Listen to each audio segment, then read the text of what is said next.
Hello guys, this is Jabran Sayed. And I'm Asma Sayed. Welcome to Also for Portugal Immigration Consultancy. If you're new to the channel, please let me tell you that this is immigration consultancy based in Portugal.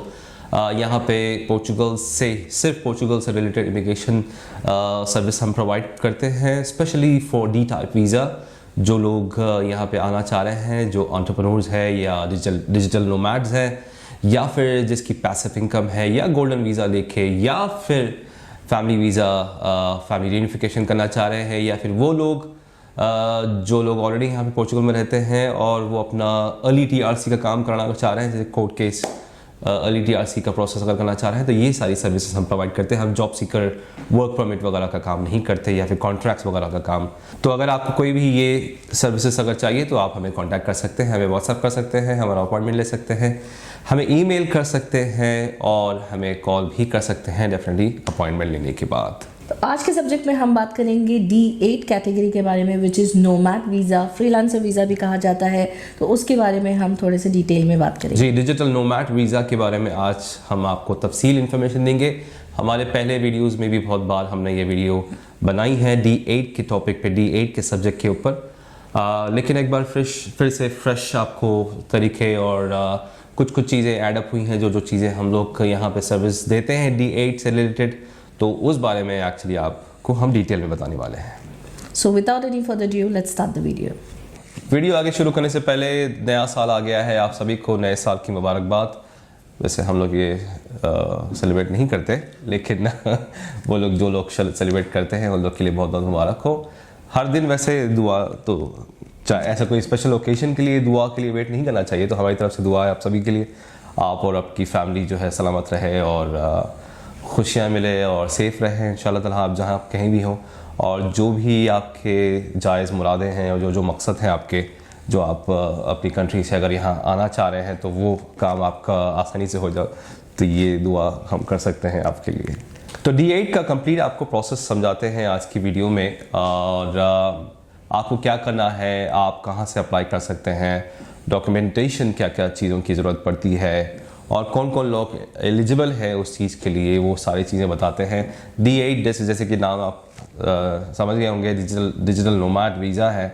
और digital nomad और nomads जो लोग काम कर रहे हैं, जो freelancers हैं, जिसकी मिनिमम वेज जो पोर्चुगल की मिनिमम वेज चल रही है, उसमें 4 टाइम अगर आपकी सैलरी अगर आ रही है, जैसे 3040 यूरो तक आपकी अगर सैलरी आ रही है, कोई एक फॉरेन कंपनी से आपकी सैलरी आनी चाहिए, आपके अकाउंट में उसका प्रूफ होना चाहिए, आपका जॉब कॉन्ट्रैक्ट वगैरह जो भी आप है, या फिर आप फ्रीलांस भी अगर कर रहे हैं, तो वो जो एक फिक्स्ड अमाउंट आपका आना चाहिए आपके अकाउंट में, तो फिर आप एलिजिबल हैं पोर्चुगल आने के लिए D8 वीज़े पे। D8 वीज़ा एक्चुअली बहुत ज़्यादा ही अच्छा है वो लोगों के लिए जो कि घर बैठे बैठे काम करते हैं, रिमोटली अपना काम करते हैं। रिमोट वर्कर्स के लिए बेहतरीन वीज़ा है, और प्रोसेस भी कुछ ज़्यादा कॉम्प्लिकेटेड नहीं है। डेफिनेटली हर D टाइप वीज़ा के लिए आपको कुछ चीज़ों की जो मैंडेटरी है, जो ज़रूरत है यहाँ पे बहुत ज़्यादा इंपॉर्टेंट है, वो तो चाहिए ही चाहिए। बाकी अपने होम कंट्रीज से जो डॉक्यूमेंट्स हैं वो 1 2 3 4 में आपको सारे लिस्ट आउट वैसे करने वाला हूँ डिटेल में। जी, अगर 3040 यूरो अगर आप कमा रहे हैं अपनी होम कंट्री से, जहाँ से भी आप कमा रहे हैं, 3040 इंडिविजुअल के लिए है। लेकिन अगर आपके साथ आपकी फैमिली आ रही है, आपका स्पाउस आ रहा है, आपकी वाइफ आ रही है, तो उसके लिए आपको सैलरी शो करनी होगी 4100। अगर उसके साथ साथ आपका चाइल्ड है, अपना एक बच्चा भी है, तो 216 उसके भी होना चाहिए। तो आपको इस हिसाब से कैलकुलेशन करनी होगी। इंडिविजुअल का अलग प्राइस होता है इसमें, और अगर फैमिली है उसका अलग है, बच्चा है, एक बच्चा है, 2 बच्चा है, तो वैसे ही आपकी सैलरी फिर इंक्रीज होनी चाहिए। जी, जैसे आपकी फैमिली मेंबर्स जितने बढ़ेंगे उस हिसाब से आपकी सैलरी होनी चाहिए। और मतलब काफ़ी टाइम से आपके पास मिनिमम 6 महीने का आपके पास एक्चुअली वो प्रूफ होना चाहिए कि आपके पास ये सैलरी आ रही है आपके अकाउंट में, चाहे आप इंडिया से हो, पाकिस्तान से हो, या यूएई में कहीं बैठे हैं, या सऊदी में कहीं बैठे हुए हैं, जहाँ भी बैठे हैं, जहाँ का भी आपका बैंक अकाउंट है, तो वहाँ के बैंक अकाउंट में आपके पास ये सैलरी आनी चाहिए, ये शो होनी चाहिए। इंडिविजुअल है तो वही 3000, फैमिली बढ़ते हुए स्पाउस है, स्पाउस का मतलब हस्बैंड हो या वाइफ हो, आप में से दोनों में से जो भी डिजिटल नोमैड है, तो फिर जैसा ज़्यादा बच्चा बढ़ते जाएगा, जैसे जितने बच्चे बढ़ते जाएंगे उस हिसाब से 216 यूरो पर हेड जो है, पर चाइल्ड जो है बढ़ते जाएगा। ये बहुत ज़्यादा इंपॉर्टेंट चीज़ है। अच्छा, यूजुअली जो है जो D2 के लिए आते हैं या फिर कोई और यहाँ के लिए अगर आर्टिकल जो थे यहाँ के आर्टिकल्स, वो मिनिमम 2 साल का वीज़ा होता था, सॉरी कार्ड होता है जो टेम्परेरी रेसिडेंस कार्ड कहते हैं। लेकिन डिजिटल नोमैड के लिए जो पहला कार्ड होता है वो 1 साल का होता है, 1 साल का होता है। उसके बाद फिर वो 2 साल का होता है। वो कंप्लीटली जो है 5 साल लगते हैं वैसे आपको अपना सिटीजनशिप या पासपोर्ट अप्लाई करने के लिए। लेकिन जो पहला कार्ड है वो होता है इंस्टेड ऑफ 2 इयर्स 1 साल का, 1 साल का आपको रेसिडेंस कार्ड मिलता है। उसके बाद फिर आपको रिन्यू कराना होता है कि वही प्रूफ वगैरह शो करके कि जो भी कंपनी से आप काम कर रहे हैं वो सैलरी वगैरह फिर अब आपके पोर्चुगल के बैंक अकाउंट में आएगी ना, तो फिर शो करना है आपको, बैंक स्टेटमेंट्स वगैरह शो करना है, फिर एक प्रोसेस है। तो पहला जो चीज़ें आपको होम कंट्री से या रेसिडेंस कंट्री से जो चीज़ें चाहिए पहले उस बारे में बात करते हैं, फिर आगे यहाँ पे रहने के बाद फिर क्या क्या चीज़ें चाहिए उस बारे में बात करते हैं बाद में। तो अप्लाई करने के लिए सबसे पहले तो हर जगह से आपको आने के लिए आपका पासपोर्ट सबसे अहम चीज़ है। पासपोर्ट लेकिन आपका 6 मंथ्स तक वैलिड होना चाहिए। ये आप सबसे पहले जब भी आपका कोई भी प्रोसेस आप स्टार्ट करते हैं सबसे पहले अपना पासपोर्ट की वैलिडिटी चेक कर ले। तो इसके लिए भी जैसे कि हमेशा हर वीज़ा के लिए आपको 6 मंथ्स की वैलिडिटी चाहिए। 2 पासपोर्ट साइज पिक्चर चाहिए आपको वीज़ा अप्लाई करने के लिए, और आपको मेडिकल इंश्योरेंस चाहिए, ट्रैवल इंश्योरेंस चाहिए जो 30,000 जिसकी लिमिट हो, तो वो भी आप चेक कर ले। ऐसे कोई भी इंश्योरेंस आप नहीं ले सकते हैं, 30,000 यूरो उसकी लिमिट होना चाहिए। या उसकी इंश्योरेंस कवरेज 30,000 यूरो तक होना चाहिए। और जब आप सफ़र करने वाले हैं, जिस टाइम पे आप एप्लीकेशंस वगैरह सबमिट कर रहे हैं, वो टाइम पे आप अपनी ये इंश्योरेंस वगैरह और सारी चीज़ें एक जगह पे इकट्ठा वगैरह करिए। अभी जब प्रोसेस शुरू कर रहे हैं तो अब जब लेना नहीं है, VFS की जो अपॉइंटमेंट, एम्बेसी की जब अपॉइंटमेंट होगी उससे पहले लेना है। तो आप कोशिश करिए कि लेटेस्ट अपडेटेड और जिसकी लंबी वैलिडिटी हो, आपको वो वाला इंश्योरेंस लेना है।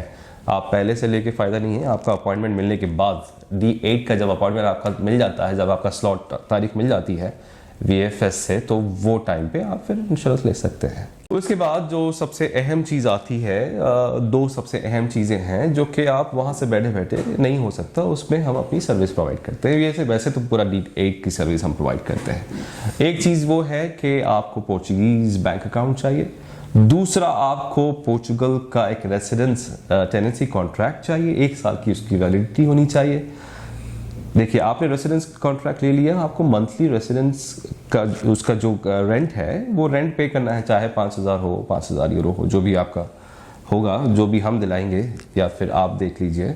आपको मंथली उसका रेंट पे करना है। जब तक आपका VFS का ये पेपर वर्क वगैरह जब तक चलते रहेगा, आपको वैलिड, रियल, जेन्युइन आपका एक टेनेंसी कॉन्ट्रैक्ट आपको चाहिए ही चाहिए।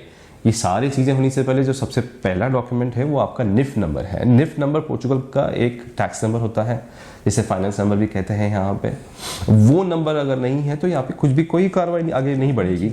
ना आपका बैंक अकाउंट खुलेगा, ना आपको घर मिलेगा, ना आप गाड़ी ले सकते हैं, ना आप कुछ कर सकते हैं, कुछ भी नहीं कर सकते। तो NIF नंबर होगा। NIF नंबर के साथ ही साथ वो NIF नंबर पे, वो पोर्टल पे आपका ये जो टेनेंसी कॉन्ट्रैक्ट है वो लिंक होना चाहिए। कोई भी एजेंट के पास जाके कोई कॉपी पेस्ट करने वाला वो नहीं। अगर आप किसी और से भी काम करा रहे हैं तो जस्ट मेक श्योर कि आपका जो टेनेंसी कॉन्ट्रैक्ट है वो आपके NIF के साथ फाइनेंस पोर्टल में कनेक्ट होना चाहिए, और आपको वहाँ से डिक्लेरेशन भी मिलनी चाहिए। तो पता चलता है कि जेन्युइनली आप वाकई में एक अमाउंट पे कर रहे हैं, वो 500 यूरो, 5,000 यूरो एग्जाम्पल के लिए, ये रेंट आपका जा रहा है, वहाँ पे आपको ये शो करना ज़रूरी है। तो जस्ट मेक श्योर कि टेनेंसी कॉन्ट्रैक्ट होना चाहिए, वो भी जेन्युइन होना चाहिए। ये नहीं कि कॉपी पेस्ट लगा के तो कोई भी कर सकता है। वो टाइम पे जब आपकी एम्बेसी का टाइम आएगा तो वो सब चेक करते हैं वो लोग कि घर वाकई में है या नहीं है, रेंट पे कर रहे हैं या नहीं कर रहे हैं, ये सारी चीज़ें हैं। बाकी उससे हट के कोई भी वीज़े के लिए आप कोई भी कंट्री आपको जाना है तो आपकी अपनी होम कंट्री का, या फिर आप कहीं रेसिडेंस भी हैं, 2 साल से ज़्यादा रेसिडेंस भी है, तो अपनी होम कंट्री का भी करना है। लोग ये बोल रहे हैं कि मैं तो पाकिस्तानी नेशनल हूँ और 25 साल से UAE में रहता हूँ, तो UAE का ही चाहिए ना। आपके पास पासपोर्ट पाकिस्तान का है ना, तो पाकिस्तान का भी PCC चाहिए और UAE का भी PCC चाहिए। PCC police character certificate, police clearance certificate कहते हैं इसको, आप अपनी होम कंट्री से भी उसको निकालना ज़रूरी है। पासपोर्ट आपका जहाँ का है, जहाँ के भी आप नेशनल हैं, इंडिया के हैं तो इंडिया का तो ज़रूरी ही है, पाकिस्तान के हैं तो पाकिस्तान के ज़रूरी ही है। उससे हटके आप अगर कहीं और रहते हैं, जीसीसी वगैरह में या कहीं भी रहते हैं, वहाँ का भी, यूरोप में भी अगर रहते हैं तो वहाँ का भी आपको पीसीसी लाना ज़रूरी है और सबमिट करना ज़रूरी है, वही वीएफएस में। तो अपनी रेसिडेंस कंट्री से ही, फॉर एग्जांपल आप यूएई में रह रहे हैं तो यूएई में वीएफएस से करना है। ये नहीं कि आप इंडियन हैं तो इंडिया में जाके फिर आपको वहाँ पे अपॉइंटमेंट देखना है, ये नहीं करना है। आप यूएई में हैं, यूएई में करिए, आप इंडिया में हैं, इंडिया में करिए, पाकिस्तान में है, पाकिस्तान में करिए, लेकिन आप जहाँ पे भी रहते हैं वहाँ का, अपनी होम कंट्री का और अपनी रेसिडेंस कंट्री का पीसीसी होना आपके पास बहुत ज़्यादा इंपॉर्टेंट है। जी, last but not the least, आप जो भी कंपनी में काम कर रहे हैं, जहाँ का भी आप बता रहे हैं कि आपकी इनकम कहाँ से आ रही है, आपकी सैलरी कहाँ से आ रही है, तो उस कंपनी का आपको जॉब कॉन्ट्रैक्ट शो करना होता है। जब आप ये सारे डॉक्यूमेंट्स सबमिट करेंगे, आपका निफ है, निस है, आपकी पासपोर्ट है, प्रूफ ऑफ एड्रेस है और आपका पीसीसी है, ये सारे चीज़ों के साथ साथ आपको अपना जॉब कॉन्ट्रैक्ट भी शो करना होता है। तो ये भी जो भी कंपनी में आप काम करते हैं वहाँ का जॉब कॉन्ट्रैक्ट शो करना। एग्जैक्टली। तो जहाँ पे भी आपको ये 3000 यूरो की जो सैलरी आ रही है वो कंपनी से आपका जॉब कॉन्ट्रैक्ट होना चाहिए, उसको भी आपको अटेस्टेशन वगैरह करके रेडी रखना है। यूएई में है तो यूएई में अटेस्टेशन वगैरह करके, इंडिया में है तो इंडिया में, जहाँ पे भी आप है तो उसको नोटरी वगैरह करके वो डॉक्यूमेंट जो है जेन्युइन है या नहीं है उसको प्रूव करना है आपको। बाकी ये सारी चीज़ें जो है मैं आपको फिर से बता देता हूँ कि निफ और निस चाहिए। निस अभी नहीं आता, निस पहले तो शुरू में ही हर किसी के लिए निस बन जाता था।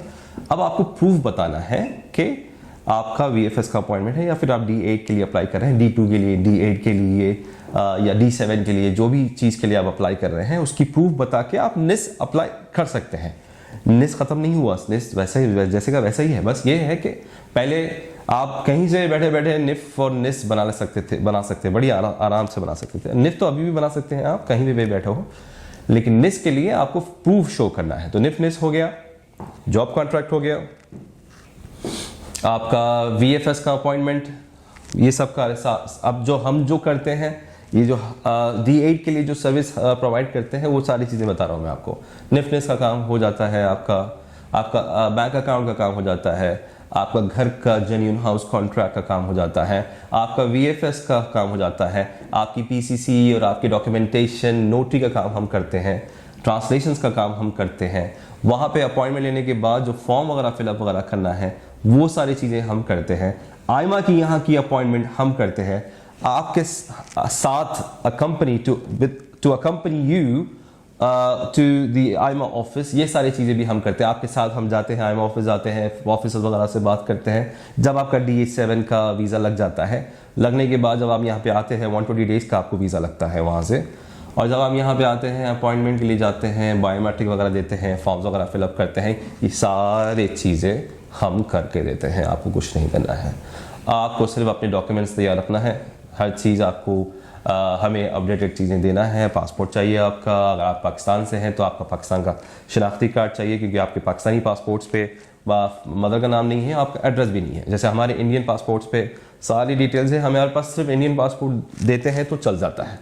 पाकिस्तानी नेशनल्स के लिए पासपोर्ट प्लस शनाख्ती कार्ड देना ज़रूरी होता है प्रोसेस आगे करने के लिए। उसके बाद एक कॉन्ट्रैक्ट बनता है, आप और हमारे बीच में कॉन्ट्रैक्ट बनता है, हमारी एक सर्विस फीस है, ये पूरे D8 वीज़े की प्रोसेस की एक फ़ीस है, वो आपको देना है। फिर वो जो रेंट है आपका, जो मंथली रेंट है वो आपको हमें पे करना है। वो सारी चीज़ें आपको एक गुलदस्ते में लाके परोसते हैं हम लोग। तो हमसे अगर सर्विस चाहिए तो हम मौजूद हैं, नहीं है तो ये वीडियो है आपके पास, आपके सामने, ये इन्फॉर्मेशन भी हम दे रहे हैं। आपको हमसे काम करवाना है, बहुत अच्छी बात है, मोस्ट वेलकम। नहीं है तो आपके पास ये वीडियो भी है जिसमें सारे डिटेल्स दिए गए हैं, तफसील से आपको समझाया गया है कि D8 क्या होता है। तो सिर्फ D8 के बारे में नहीं, D2, D7, D8 हर वीज़े के बारे में हम लोग ने कई सारी वीडियोस बनाई हैं, तो आप लोग जाके आप देख सकते हैं कि D2 क्या होता है, D7 क्या होता है और D8 क्या होता है। उम्मीद कि आपको ये वीडियो पसंद आई है। अगर पसंद आई है तो इसे लाइक करें, शेयर करें, सब्सक्राइब करें और हमें याद रखें दुआओं में। और मेरा नाम है Jibran Syed. And I'm Asma Sayyed. Peace be upon you all.